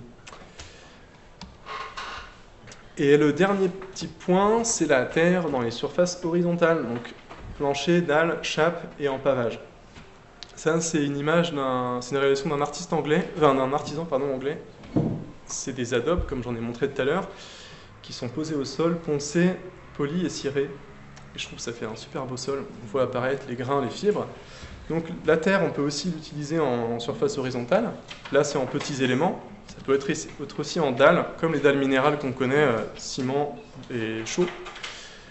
En haut à gauche, c'est une dalle qui a été huilée, cirée. En haut à droite, en bas à gauche, c'est un peu comme dans l'exemple d'avant, c'est poncé, poli et ciré. En fait, c'est le même principe que le terrazzo, hein. La principale différence avec la terre crue, c'est la résistance mécanique, hein. On n'est pas comme le ciment à 32,5 mégapascales. Donc il faut vraiment se comporter différemment sur les questions de poinçonnement, les pieds de chaise, les talons, en fait les surfaces qui sont restreintes avec du poids dessus. En bas à droite, c'est pas de la terre crue, mais c'est tout aussi bas carbone, parce qu'en fait c'est du réemploi de briques de terre cuite en pavage. C'est simple, c'est gratuit, il faut les démonter et les entretenir. Ça prend du temps, mais ça peut être un super rendu à moindre frais aussi. Ici en Alsace, il y a beaucoup de planchers qui contiennent de la terre. Donc c'est le même principe que le torchis, hein. Ça peut être un clionnage avec du torchis, mélange terre-fibre garni par-dessus, puis lissé en dessous. Ici c'est à Buxwiller, c'est un exemple de ma collègue Anaïs. Et en fait, je montre ça parce que même une terre qui peut sembler un peu terne, un peu sombre, ça peut être un bon support d'enduit pour montrer des solives, par exemple, les laisser apparents, etc. Bien souvent, en fait, ces plafonds-là, ils sont recouverts de plâtre, hein, actuellement, donc on ne les voit pas tout le temps. La terre dans les surfaces horizontales aussi, ici, c'est avant tout, encore plus que du torchis, c'est en forme de quenouille. On peut appeler ça aussi des fusées ou fuseaux. Donc c'est un torchis qui est enroulé sur une tige en bois qui est posée entre solivages. À gauche, un exemple contemporain de mise en œuvre de quenouilles. À droite, un exemple de début 19e, de quenouilles qui sont beaucoup plus grosses d'ailleurs et qui sont toujours là. C'est un super support d'enduit. Ça a toujours les mêmes qualités de gestion de l'eau-vapeur, de confort d'été, d'inertie thermique, etc. Question acoustique aussi, parce qu'en fait, après, on peut reposer une dalle terre par-dessus. Et voilà, puis c'est un nom sympa, moi je trouve en plus. Je parle aussi de ça parce que ça peut être utilisé, c'est un archi-allemand qui a utilisé ça pour ses qualités esthétiques, en fait, qui ne sont pas du tout en surface horizontale, qui sont en cloison, mais qui fonctionnent tout aussi bien, puis c'est encore une fois déjà un support d'enduit. Voilà. Le petit problème avec les quenouilles et les planchers en terre crue en général, c'est ils posent le même problème de mise en œuvre humide, voire même très humide, et donc les temps de séchage élevés, mais là s'ajoute la problématique du dimensionnement du solivage. Quand on met en œuvre un matériau humide, on doit surdimensionner le solivage pour qu'il tienne le poids humide, qui est considérablement plus élevé que le poids à sec. Donc on a tout intérêt à préfabriquer des objets comme ça, qui faciliteraient qui élargiraient le temps sur l'année où on peut les mettre en œuvre, et qui permettraient d'avoir des structures, des planchers qui sont un petit peu moins surdimensionnés. On cherche à travailler sur des questions de préfabrication. Donc là, c'est des exemples de panneaux terre-paille préfabriqués. C'est utilisable en cloison, mais on peut aussi les utiliser en ourdi, posés sur solivage, en plancher. Il suffirait de les armer en fait. Je fais appel à tout le monde ici parce qu'on a besoin de gens pour chercher, financer la production en fait d'objets comme ça, complètement décarbonés, enfin stockeurs de carbone si j'exagère un peu. Et tout ça permet en fait de les utiliser en neuf, en rénovation, en restauration aussi du patrimoine glissant, parce qu'il existait des dispositifs comme ça de terre allégée en franchissement.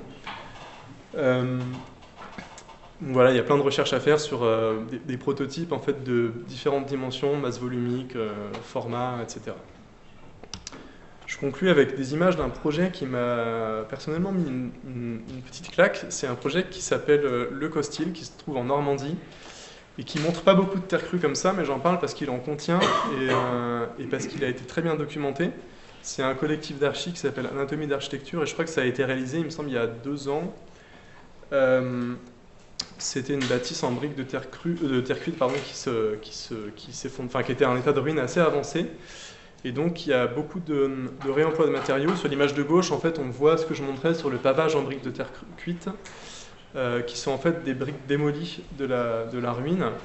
Ça comporte aussi une extension avec un dardage en châtaignier. Enfin, ils ont vraiment insisté sur les provenances locales de différents matériaux. Et c'est un projet que je trouve hyper canon, tout aussi canon que frugal en fait, qui est très intéressant. Donc il y a beaucoup d'informations là-dessus. Ils ont bien documenté la manière de se fournir, la justification des matériaux et leur rayon de sourcing. Et c'est aussi un projet qui a des planchers en quenouille.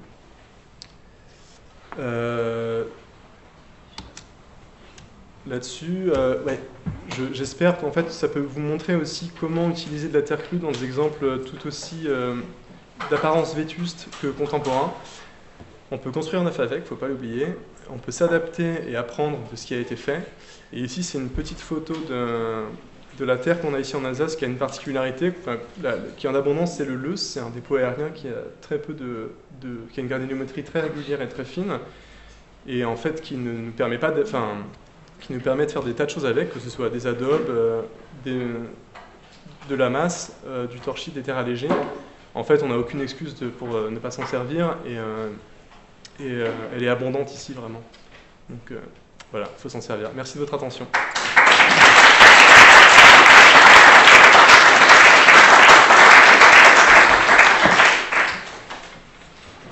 ne sais pas si le micro marche, mais a priori non. Loin de l'autre. Je vais devoir prendre celui-là. Je ne sais pas s'il y a des boutons à tourner sur la sono ou pas, mais... merci à vous deux. Merci à vous deux. C'est l'heure des questions. Y en a-t-il dans la salle? Oui. Alors le problème maintenant, c'est qu'il n'y a pas de micro portatif. Hein. Donc je peux peut-être en faire le relais. Ou sinon, venez ici. Oui.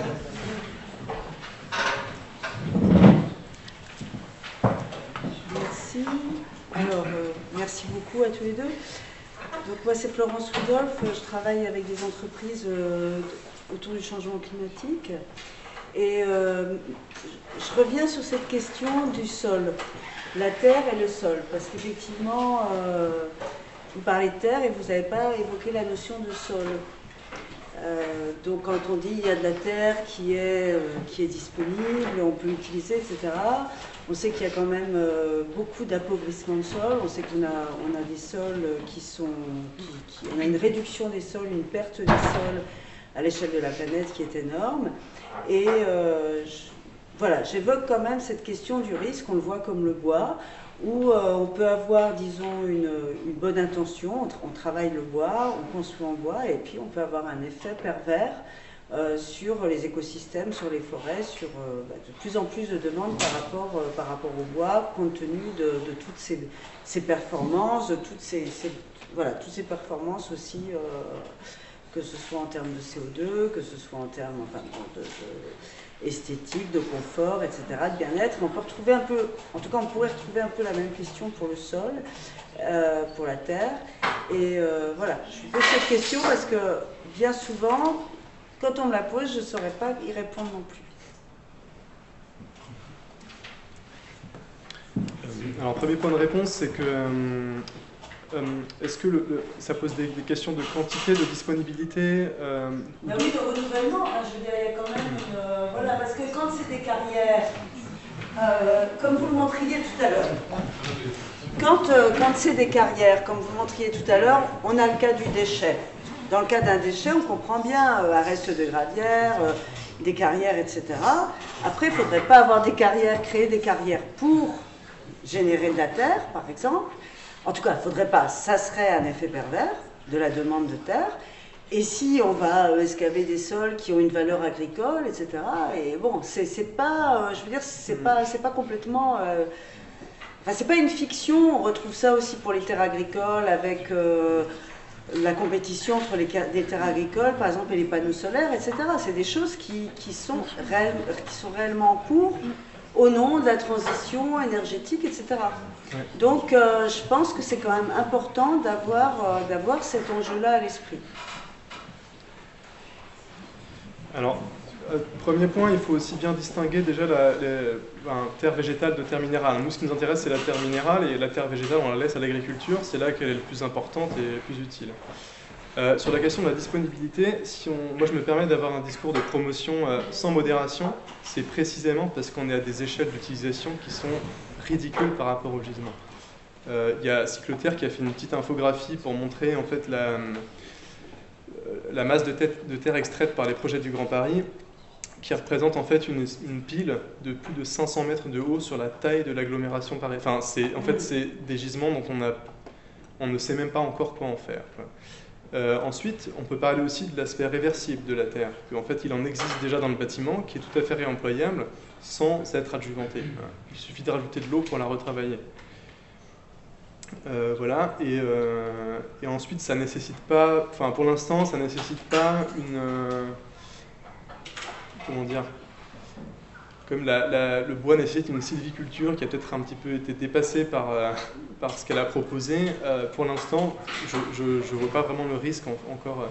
On peut prélever des gisements sur des mêmes terrains, et bien souvent, ce dont on sert, c'est précisément des dépôts de terrassement qui existent par l'activité pavillonnaire actuelle, quoi. Donc, je ne me fais pas encore de soucis dans cette dimension-là. On pourra peut-être se poser la question dans 500 ans, quand tout le monde aura construit comme ça. Je pense que on peut aussi parler de la durabilité du matériau qui nécessite d'être mis en œuvre une fois tous les 300 ans, quoi. Ouais, tu veux rajouter un truc peut-être ? Je pense qu'effectivement, je pense que c'est une question importante, et effectivement, je pense qu'il faut toujours la garder à l'esprit quand on va comme ça dans une nouvelle direction ou dans une direction qu'on a déjà prise et qu'on reprend, pour effectivement pas retomber dans les mêmes travers. Donc je pense que la question est très importante à garder en tête. Par rapport à ce qu'a dit Noé, qui est déjà très complet, effectivement, c'est aussi finalement quand on voit le fonctionnement traditionnel d'il y a une centaine d'années au niveau justement de l'extraction de terre pour le torchis ici dans la région, on se rend compte qu'en fait il y avait une quantité innombrable de petites carrières à petite échelle par village ou par 3 villages. Et effectivement, c'est peut-être vers aussi des solutions quand on parle de terre extraite de carrière, puisqu'effectivement, a priori, il y a déjà de la terre qui est considérée comme un déchet qui de toute façon dépasse nos besoins. Mais en tout cas, si on a besoin d'une terre de carrière, effectivement, l'intérêt de la terre et de sa diversité en termes aussi géologiques, au niveau des différents secteurs, c'est qu'elle permet l'intégration dans un territoire finalement de micro-carrières, pour effectivement ne pas tomber dans le travers d'une exploitation à outrance. Juste pour préciser, ces types de terres-là ne sont pas forcément utilisés pour l'agriculture, parce que c'est du lœss, c'est pas quelque chose qui est en concurrence. Nombre de villages ont aussi des rites de tuileries et ainsi de suite. Donc, pour moi, il n'y a aucun conflit entre ce type de terre, parce que si vous la travaillez pour faire de l'agriculture, c'est impossible. On est d'accord. Vous rentrez avec un tracteur, c'est impossible. Il y a peut-être juste un conflit en termes de surface qu'on utiliserait pour extraire effectivement la terre minérale, qui pourrait entrer en conflit, mais effectivement le but de ces architectures-là ne sont vraiment pas d'aller extraire de la terre neuve, finalement. Voilà, c'est pas l'idée, c'est pas a priori là-dessus qu'on part dans le développement actuel. Vous avez fait des études thermiques sur les maisons en terre, rénovées, ce genre de choses pour un peu mesurer l'hygrométrie et puis la perception aussi et les dépassages. Je sais pas si tu as des exemples instrumentels. Les dépassages peuvent se faire, notamment lors des banques agricoles. Alors, Amy, elle a montré le travail de recherche d'Ecopertica, qui est une entreprise en Normandie qui a fait beaucoup de documentation là-dessus. Il y a aussi un chercheur qui s'appelle Pierre-Antoine Chabriac qui a bossé avec des artisans piseurs sur la quantification des données donc hygrométriques, thermiques. Je ne sais pas, peut-être qu'il avait aussi fait un travail sur les odeurs. Et ça, c'est aussi un travail de recherche à mener en partenariat entre artisans et universités. Pour l'instant, il est encore embryonnaire, ce travail-là. Parce que, je parlais surtout pour les maisons en Alsace et ce genre de choses, parce que je sais que c'est Serva ou qui avait fait... Créba. Ouais. Qui avait fait des études là-dessus, je crois. Je peux peut-être compléter. Il y a l'entreprise Bâti Libre, ici au nord de l'Alsace, on a fait visiter une maison avec eux qui a été rénovée et ils ont eu une aide pour pouvoir mettre des sondes, pour pouvoir suivre un peu le comportement et à l'intérieur, dans les pièces, ils ont testé des solutions différentes en utilisant le roseau, la terre, des enduits différents. Donc il y a peut-être des retours maintenant par rapport à ça. En fait, il y a encore deux remarques. Une remarque du chat, c'est de dire que tout ça reste anecdotique et pour les touristes et que ce type de présentation devrait être propagé dans tous les lycées professionnels CAP pour intéresser nos futurs maçons et artisans, mais aussi chez les constructeurs de maisons. Donc merci, vous avez beaucoup de remerciements d'ailleurs. Par contre, j'ai aussi une question qui est habituellement on nous explique qu'il faut des débords de toit importants avec des BTC apparentes en façade, sans ciment, pour des questions de durabilité. Qu'en pensez-vous? Alors, pour répondre juste au premier petit commentaire, on est d'accord que c'est encore trop minoritaire et il faut prêcher cette parole-là et on est encore peu nombreux. La question des débords de toit, c'est très souvent évoqué pour la terre crue, mais pas que, pour tout type d'édification. Et d'ailleurs, on voit parfois des maisons de 30 ans avec des enduits ciment qui sont juste affreux parce qu'ils ont pris la flotte. C'est parfois complètement sous-estimé, mais on est d'accord qu'il faut des bords de toit, sous-bassement, et comme j'en ai parlé, des enduits. Il y a aussi un autre aspect dont on peut parler, et Amy avait commencé à évoquer ça, c'est n'hésitons pas à biopolymériser nos enduits terre avec de la fermentation et notamment des éjections animales de ruminants, pour stabiliser la terre en façade, protéger ce qu'il y a dessous.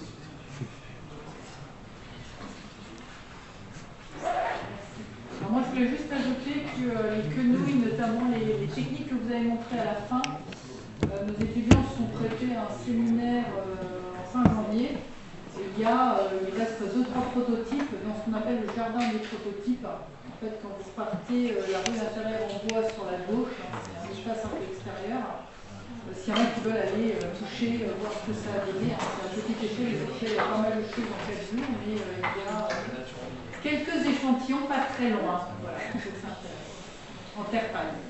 Le geste de terre paille. En tout cas, je trouve qu'on entend rien, c'est marrant. Je trouve quand même une sorte de... Ce matériau-là appelle à une sorte d'intelligence constructive et un ensemble de savoir et de connaissances qui sont réunies et qui inspirent vraiment la créativité, parce qu'on voit la polyvalence des usages qui est assez importante.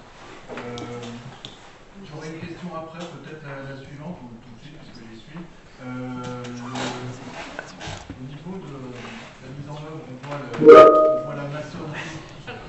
Qui est très importante, mais elle est souvent protégée par des enduits extérieurs-intérieurs. Est-ce que vous pouvez nous parler d'entretien sur le long terme de toutes ces parois-là? Qu'est-ce qu'elle exige? Là, la mise en œuvre qui est peut-être un peu plus longue sur des techniques, on va dire, modernes, mais le d'entretien, est-ce que vous êtes un peu renseigné là-dessus?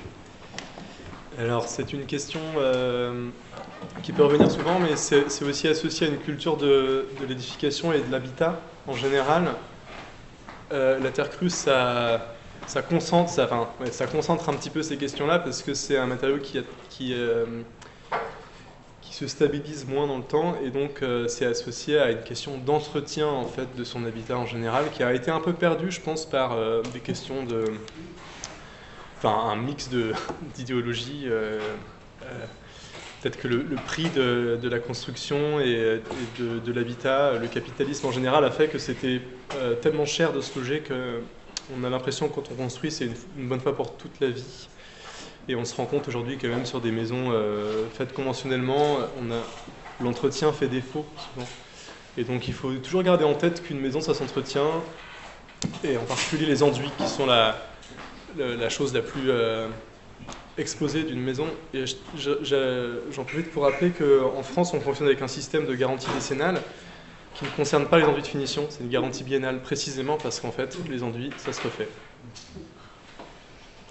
Il y avait une question ici, d'abord avec le micro. Ouais, je compléterai juste simplement la réponse de manière concrète, en fait, hein, sur un court, moyen terme. On peut vraiment, lorsqu'il y a des impacts, venir réparer les enduits. Alors forcément, il pourrait y avoir des effets un petit peu de reprise qui peuvent être lassants à la longue.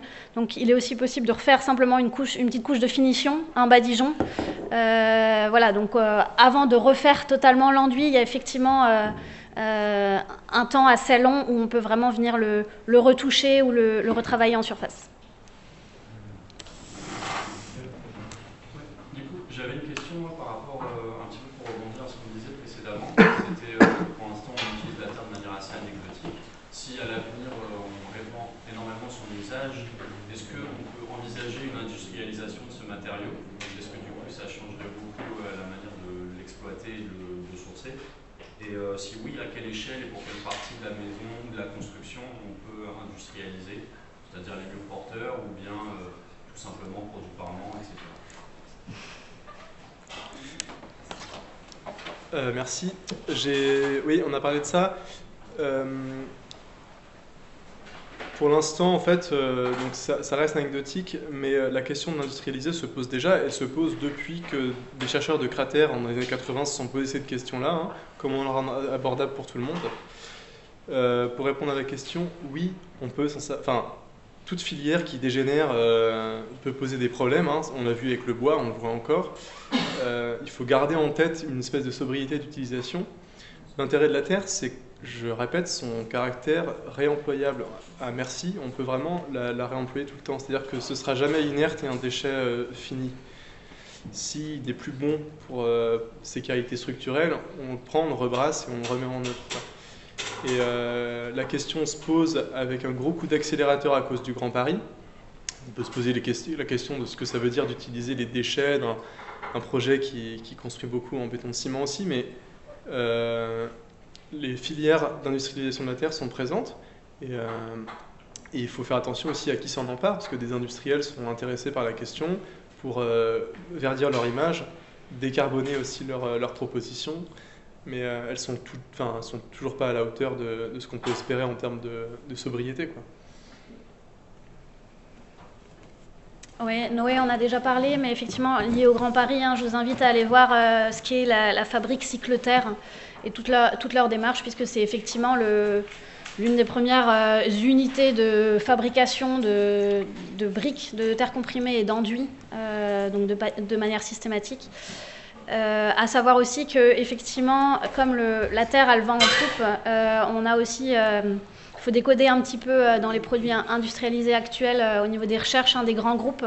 On parle souvent de matériaux terre. Alors il faut savoir que c'est souvent ils essayent effectivement dans leur composition de matériaux de rajouter de la terre, mais c'est absolument pas l'élément essentiel. Et donc au niveau du greenwashing, là, il y a un tri un petit peu à faire pour l'instant dans ces produits industrialisés terre. Et du coup, justement, pourquoi est-ce qu'ils n'arrivent pas à faire des produits avec principalement de la terre? Alors là, on repart sur de la réglementation et des produits qui peuvent être assurés ou pas, validés ou non. Hein. C'est uniquement ça qui pose souci. C'est qu'en termes de résistance à la compression et d'un certain nombre de réglementations à suivre, on n'a déjà pas encore l'ensemble des données puisque la recherche est en cours sur la terre.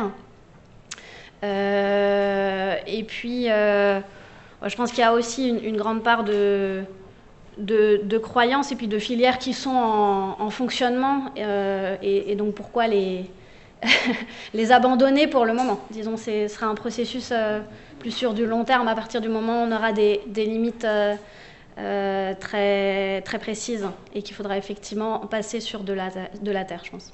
Je vais t'ajouter un truc. Oui, bien sûr. La surabilité, c'est quelque chose qui se finance. Donc, ça a été fait pour plein de matériaux, il reste à le faire pour ça. Et rapido. Ok, un chapeau à la sortie de la salle. C'est vraiment important, je déconne à peine. Hein, c'est tout à fait nécessaire de multiplier là, les possibilités. J'ai vu plein de mains qui se levaient tout à l'heure. Je n'ai pas rêvé.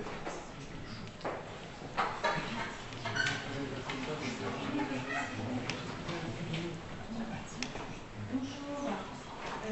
Nous sommes venus de la part du CAE Colmar, parce que nous sommes dans un projet de rénovation d'agrandissement. Mais en pleine montagne, en pleine forêt. Donc du coup, j'ai deux questions. Une question administrative et plutôt une question par rapport à la matière en elle-même. Actuellement, donc en pleine forêt, ça veut dire que nous sommes soumis au plaisir d'avoir plein de petits animaux qui veulent rentrer dans la maison. Et du coup, nous voulions savoir si la terre, la supposition que vous avez là,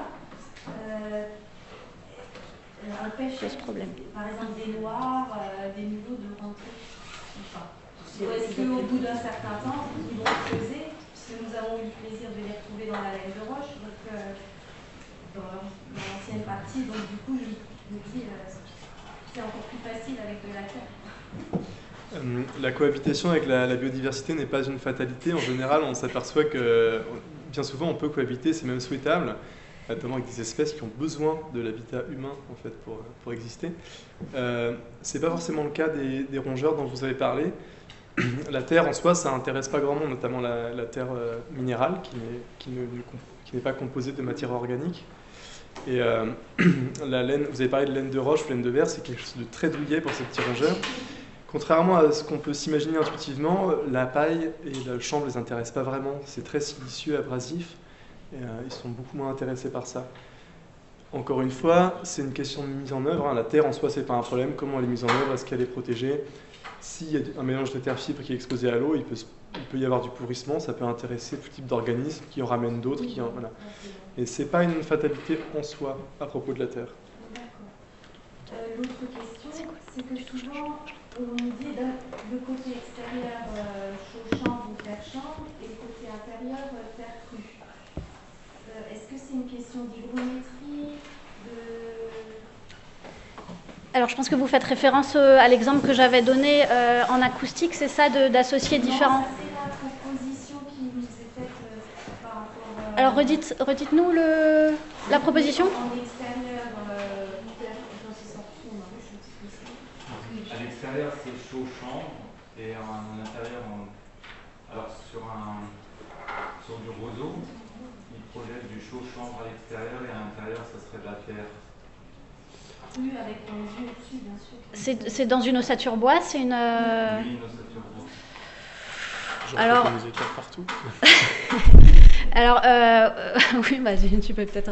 En tout cas, ce qu'on ne préconise pas, c'est effectivement de la terre crue en extérieur directement, hein, sauf effectivement sur des enduits qui vont être mélangés à des éléments fermentés dont on a parlé, ou là, qui peuvent résister, mais bon.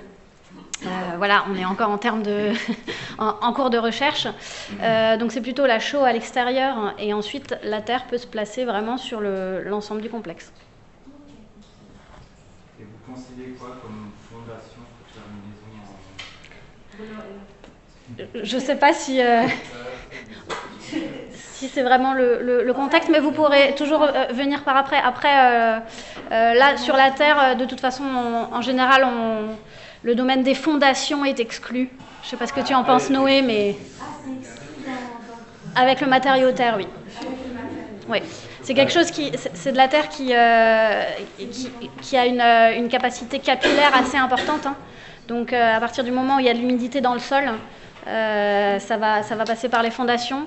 Et je pense que ça fait écho à ce qu'a montré Noé en termes de sous-bassement. Les sous-bassements qui sont en pierre ont vraiment un rôle. Donc la terre est toujours plus haut, comme le bois d'ailleurs, hein, qui doit être... ouais. Pour répondre au soubassement, la terre est exclue, sauf dans des régions où on trouve de la terre. Nous avons montré des exemples où la terre est à même le sol. Hein. C'est des régions où il ne pleut pas. Et Colmar en fait partie, apparemment. Mais il y a de l'eau dans le sol quand même à Colmar. Donc il faut se prémunir de ça. Ouais, c'est vraiment des matériaux qui ne transmettent pas par capillarité l'eau liquide. Il vaut mieux éviter. Donc, la question administrative, c'était par rapport à la dommage d'ouvrage. Si on utilise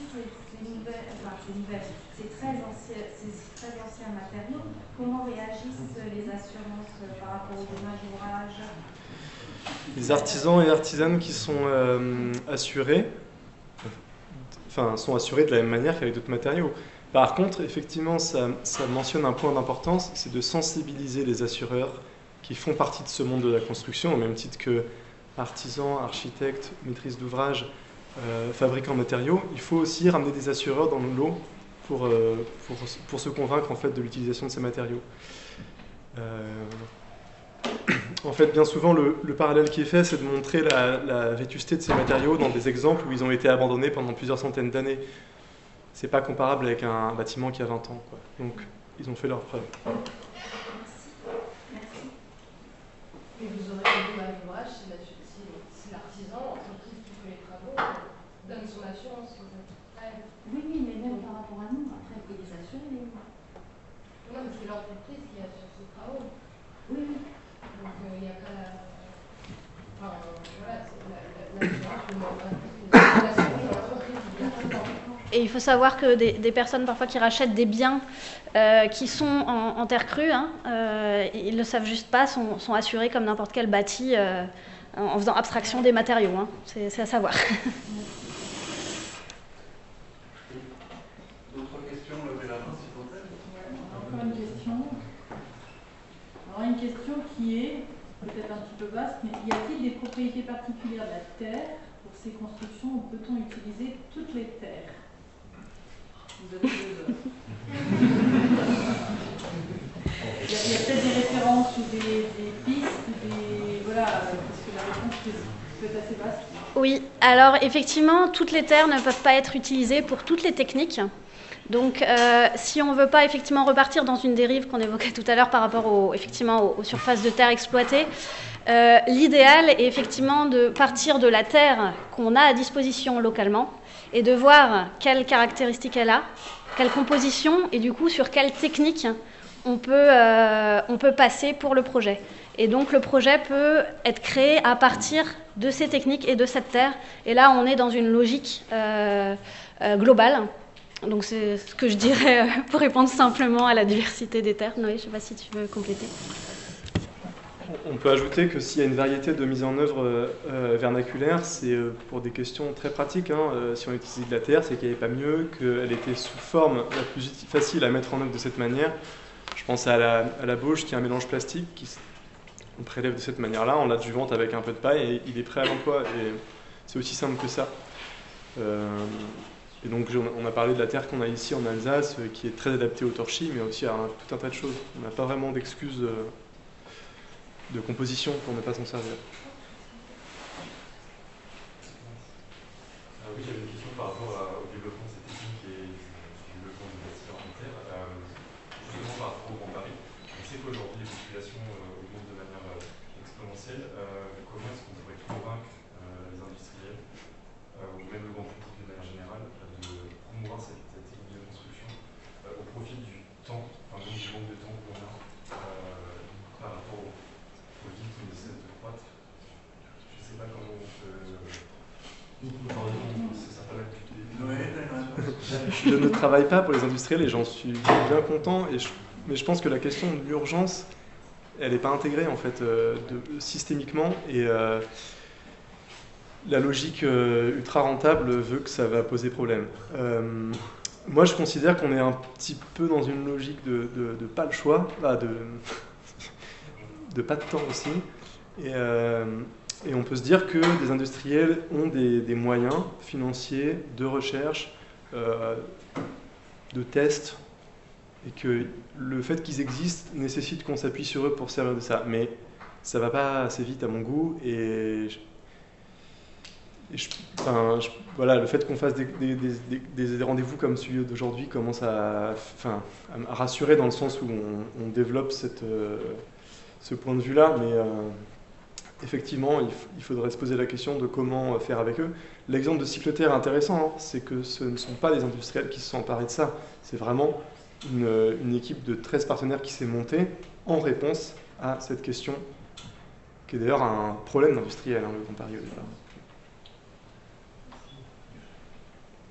Comment ça se fait que pour ça arriver là, dans le sens où avant la Terre était utilisée fréquemment, pas tout le temps, après il y a eu l'arrivée du béton, et comment ça se fait que le béton ait remplacé l'utilisation de la Terre? Un petit cours historique. Il y a un livre, un essai qui s'appelle Béton, arme de construction massive du capitalisme, qui est sorti il y a 2 ans, qui parle de ça. C'est pas un constructeur, architecte, artisan qui en parle, c'est vraiment un chercheur. Donc quand il parle de béton, il parle vraiment du béton de ciment. Il y a plein de choix qui ont été faits, qui sont des choix politiques, dans lesquels le capitalisme est souvent impliqué. C'est comme l'agriculture et l'extension les remembrements. Il y a des choix de logique de reconstruction après-guerre qui ont été faits. Ce n'étaient pas forcément les seuls possibles, mais si on regarde, il est vrai de constater que c'est des choix qui ont été faits. Et Amy a mentionné le fait que des édifices en terre crue existent de tout âge. C'est bien pour dire que la perte de transmission s'est faite très récemment. Et c'est en lien avec des événements politiques très clairs. Et donc c'est plus rentable En fait, il y a plein de paramètres qui ont fait que effectivement le béton est devenu le matériau principal du marché. Je pense que c'est peut-être trop compliqué là de faire le tour, mais voilà, il y a différents paramètres. Après, à savoir qu'il y a un contre-exemple dans l'Allemagne d'après-guerre qui avait très peu de moyens dans les 10-20 années suivant la fin de la guerre. Et au final, on observe un renouveau. Il y a des films sur lesquels d'ailleurs des artisans actuels se basent pour redévelopper leurs outils. Mais il y a eu un renouveau de la construction en terre parce que c'était la seule solution économiquement viable à cette époque-là pour un certain nombre de personnes. Et ils ont redéveloppé même des processus, limite pratiquement industrialisés, j'ai envie de dire, enfin très très au point. Voilà, et donc il y a eu un certain nombre de bâtis de la reconstruction en Allemagne qui ont été faits en terre crue. Et qui nous inspirent encore. Et qui nous inspirent encore, et je crois même que c'est pour ça que l'Allemagne a l'équivalent de nos DTU sur certains matériaux terre, et donc il y a un certain temps d'avance de par ce contexte historique. Après, la terre demande aussi beaucoup de main-d'œuvre et de temps, notamment le temps de séchage, tout ce genre de choses, avec des phasages durant les travaux qui est vraiment différente que le béton qu'on peut utiliser toute l'année. Oui, c'est ça. Ce genre de choses. Donc, quand on parlait de paramètres. Au niveau durée d'un chantier, ça n'a rien à voir, et c'est aussi pour ça que le béton a aussi été utilisé et encore utilisé beaucoup. Oui, quand je parlais des différents paramètres, je pense que le béton est effectivement apparu comme le matériau magique en quelque sorte, puisqu'il répondait effectivement à plein de problématiques de l'après-guerre, de construction en masse, de réduction effectivement des temps de planning, et puis même en résistance structurelle. Je veux dire, le béton a des caractéristiques très, très importantes qui ont fait que peut-être ça a éclipsé la richesse des autres matériaux. Juste ajouter un truc avant la question au fond. Il y a des chercheurs qui s'intéressent à la question de l'intensité sociale. Je ne sais pas si c'est quelque chose qui vous parle, mais il faut savoir aussi qui on paye en fait quand on fait un chantier. Et on peut choisir de payer plus d'humains et moins de produits transformés, du pétrole. Et bien souvent, avec des produits transformés, on invisibilise aussi le travail qui a été fait en amont, qui a pris peut-être le même temps qu'un chantier en terre crue, même nombre de personnes, heures, mais qui est invisibilisé par le fait que c'est fabriqué par des consommations d'énergie et des machines qui nous dépassent en termes de capacité énergétique. Voilà. Et qui sont délocalisés aussi. Oui. Oui, je voulais vous interroger sur le fait si c'était pas aussi de savoir si, certes, le développement des matériaux à base de ciment est considéré comme magique, ont un peu participé à mettre entre parenthèses le savoir-faire autour de la Terre, mais est-ce que c'est aussi les paramètres majoritairement le manque de valorisation qu'on a fait des savoir-faire artisanaux et qui ont participé à condamner pendant le dernier siècle les procédés constructifs autour de la Terre. Alors la Terre a historiquement une image négative, hein, on a l'exemple de maisons en terre porteuse comme en Bauge ou en Pisé, où on voit souvent la façade qui est la façade de l'endroit comporte plus de pierres, le soubassement va beaucoup plus haut. Et en fait, c'est une question d'image aussi. Traditionnellement, plus on avait du fric, plus on avait de l'apparat à faire valoir, plus on montrait la pierre. Et on retrouve encore dans la mentalité aujourd'hui cet amour de la pierre. Même dans des pays qui n'ont pas été industrialisés comme le nôtre, on retrouve une volonté vraiment de ne pas trop montrer les matériaux vernaculaires. Le vernaculaire, notamment le patrimoine agricole paysan, a toujours été dissimulé. Et c'est vrai qu'à l'époque de la reconstruction, le XXe siècle et le modernisme ont voulu gommer ça le plus possible, je pense.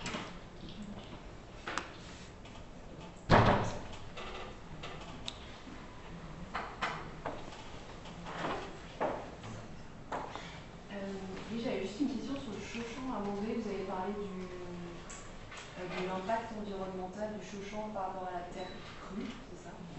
Et du coup, est-ce que vous pouvez juste avoir plus d'infos? Parce que vous avez comparé le Chauchan au polystyrène extrudé, si j'ai bien compris. En termes d'impact environnemental, oui. Je ne sais pas si on peut remettre le graphique ou si c'est trop compliqué. Oui, c'est effectivement en termes d'impact environnemental qu'on comparait différents isolants, donc dont le polystyrène ou le polyuréthane, le terre-chanvre et le chaux-chanvre. Et effectivement, le graphique le plus impactant, c'est à la même résistance thermique pour un type de matériau. Donc on va avoir des variations d'épaisseur. À partir du moment où un isolant est très performant, on va avoir une épaisseur beaucoup plus fine. Le terre-chanvre et le chaux-chanvre, on est en général sur 15, 20, 25 cm d'épaisseur pour avoir une résistance thermique recherchée. Et donc ça demande beaucoup de matière mise en œuvre finalement. Et la chaux, pour la produire, on a effectivement un impact environnemental non négligeable, puisqu'on la chauffe à... Moi j'ai 900, 800, 900 degrés en tête. 400, ça dépend lesquels. Ça dépend desquels. Et donc du coup, effectivement, c'est ça on a oublié finalement que la chaux est un matériau assez énergivore, même si ça reste un matériau naturel. Pour les densités de béton de champ, il faut aussi beaucoup de liant et beaucoup de choses. Pardon? Pour la densité d'un béton de champ, il faut beaucoup de liant et donc beaucoup de choses, ce qui amène cette analyse et qui en défaveur du béton de champ. Disons, le fait qu'il y ait effectivement une certaine quantité de liant fait qu'en termes de conductivité thermique, on est mauvais, et donc on doit augmenter l'épaisseur, et donc la quantité de chaux, c'est un petit peu le serpent qui se mord la queue. Mais effectivement, à partir de ce moment-là, il est plus logique d'utiliser de la terre, ou qui est pratiquement nul en termes d'impact environnemental, puisqu'il n'y a pas de cuisson. Je peux ajouter un truc aussi. Les recettes de chaux-chanvre assurées ont été rédigées par les fabricants de chaux aussi, donc ça peut expliquer aussi la surprésence de chaux par moment. On avait prévu de finir à 20h, il est 19h59, donc c'est plutôt pas mal. En tout cas, vous êtes intarissable, et ça on le retient. On pourra prolonger donc la discussion autour du pot quand même. Il est 20h, il s'agit aussi d'avoir un peu d'énergie. Il y a d'autres questions? Non. Il y a juste la doc. Je propose de mettre un terme. Je voulais juste ajouter un petit truc, moi. Je voulais juste ajouter un truc, c'est qu'en fait j'ai mis en fin de présentation mon contact, mais je voulais aussi mentionner, parce qu'on nous a souvent dit qu'on manquait d'artisans, qu'on a de nombreux collègues, enfin, le même nom, artisanes et artisans dans le Bas-Rhin qui mettent en œuvre de la terre crue et on a plein de travail à fournir là-dessus. Voilà. Vous pouvez peut-être citer quelques réseaux qui existent et qui travaillent autour de ces sujets. Il n'y a pas que la terre, mais il y a aussi, bien sûr, la terre ce soir. Oui, il y a les réseaux au sein de l'architecture de la frugalité heureuse et créative qui cherche un peu à rendre plus sobre l'édification. Et nous, entre artisans, acteurs et actrices du bâtiment et de l'éco-construction, On a un réseau qui s'appelle Réseau Bâti Vivant, qui est assez peu visible pour l'instant, mais sur lequel on travaille et qu'on essaie de visibiliser. Pour ceux que ça intéresse, on sera présent collectivement à la Foire Ecobo de Colmar en mai. Et voilà, on travaille à se mettre en réseau aussi pour dynamiser un petit peu tout ce secteur-là, en Alsace et alentour.